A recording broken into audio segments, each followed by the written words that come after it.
on, everybody? This is Dr. John Clayton, your Layton Chiropractor here in Utah. We're here at Supra Chiropractic, and this is the part 2 video that we have for the rib adjusting. So what we're going to do is we're going to look at the front of the rib cage. We just did a video on the back of the rib cage. So this one's going to go over more in detail of how I adjust the front of the rib cage, and then why I adjust the front of the rib cage at my practice. So number one thing is patients will come in and say, I have headaches or I have neck pain. And one of the questions that I'll ask them is, have you had your rib cage adjusted to help with that problem? And for the most part, everyone will say no. So the reason why I adjust the rib cage to help the neck and to help headaches is because all the neck muscles that are in the front right there, a lot of them attach into the rib cage, into the sternum, into the clavicles or the collarbones. So by addressing all of these different areas will help the neck adjustments hold, work better, and work longer basically. So we're going to get into the rib cage adjusting here. So just a disclaimer, so when I adjust this on patients, it'll be a skin on skin adjustment, and so I'm adjusting by contacting their skin with my hand. And so the reason why I do this, especially in the front, is because of how fragile that area is, because a lot of it is cartilage meeting bone in the area I'll show you. But then there's another area where the bone, I guess the cartilage meets the bone on the outside of the rib cage. So before we get into all that, just so you know, when I do normally adjust this on patients in my office, it would be contacting their skin, not over clothing, such as in this video. So the first thing is when I adjust the patient, if it's a very sensitive area, especially on women, is I will just use an activator tool. So just a tool that can apply pressure, very little pressure, and then adjust just like that. So the reason why I would do that is because, especially on women, is if we're getting around the breast area, is I do not want my hand right up against them, making them feel uncomfortable. So I try to work within comfort levels on all my patients. So let's get into it right now. So we have the patient right here. You're just going to kind of watch my hands as I do this. So we have the patient right here.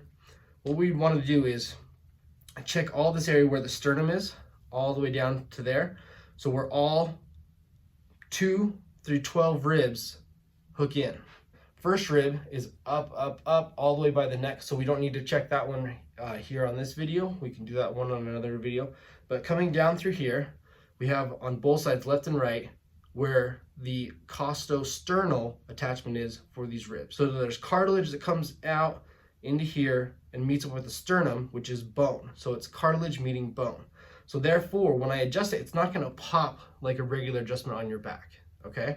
So the very simple way of doing that is I would just set my activator in line with how the rib is going. And then I would just click it, make sure I'm on a very low setting so there's not very much force or pressure, and adjust like that.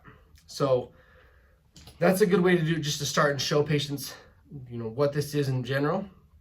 Sorry, I'm not headless, just so you know.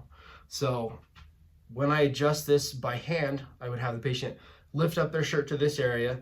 I'd contact it with my hand like this. And then with this, the adjustments are not very comfortable because there's 2 adjustments per rib. So the patient would breathe in, hold their breath, I would adjust, and then they'd breathe out, and then I would adjust again in that same exact spot, so that I'm making sure that I adjust when the patient's in full inspiration and expiration to best let the rib, perform its motions and movements that it needs to. So with this is basically the first step in rib adjusting in the front. Another area that we can also get into is called the costochondral area, which is basically on where the collarbone is, or clavicle.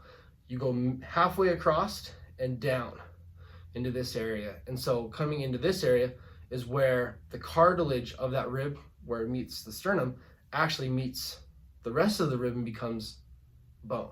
So that's technically another area that can be out of place and affected, potentially maybe in a car accident, from a seatbelt creating that force against that. Those are usually the main cases in which I see that. So I would go through here and adjust, and I would adjust it into basically the direction that the rib is continuing to go, just like we did with the sternum. And I would just use my activator for the most part on this one, just adjusting tool right here. I would just use that one for the most part. In cases where the ribs are chronically out of place or constantly out of place, I would probably look into doing that by hand and then just working around the patient's comfort level with that as well. So if you have any questions about rib cage adjusting, whether it's in the front or the back, be sure to leave a comment in the comments below, or check us out on Facebook, Instagram, anywhere in there. Be sure to subscribe to our YouTube channel for more content like this, and then feel free to always ask questions. We love questions about chiropractic and helping people understand more about chiropractic and what chiropractors can do. So again, this is Dr. John Clayton, your Layton chiropractor here in Utah at Supra Chiropractic.